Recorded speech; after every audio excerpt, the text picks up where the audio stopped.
It usually takes about 82 days for a license to get approved, and if the government shutdown ends within a week or so, Tom believes this license will be granted on time. Altanisha says her friends told her that Lane walked out of the Waffle House into the front of the SUV they were sitting in. He then looked at him, pulled out a gun, and fired 15 rounds through the windshield. What we do know is that the FAA investigators and the Pinellas County Sheriff's Department are still on scene here trying to figure out what caused this small engine plane to go down.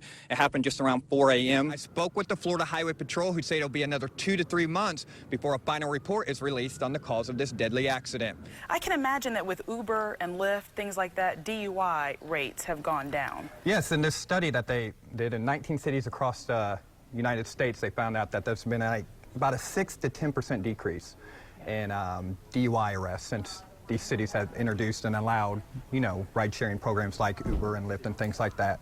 The House will begin its journey through the streets of downtown St. Petersburg around 10 o'clock tonight. First, it will make its way down 4th Avenue Northeast. In most cases, infidelity is the main driver behind divorces and split-ups. And with most people having smartphones loaded with social media apps like Facebook, it makes it easier for a spouse or a significant other to cheat, even when they're right next to you.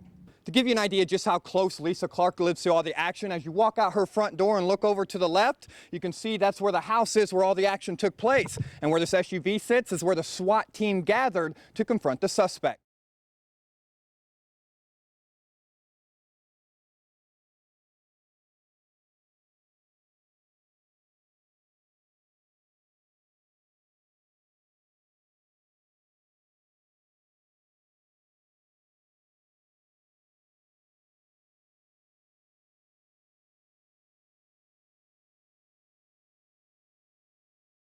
Residents are mostly upset about what they have to do now to get their mail. First, they have to get in their vehicle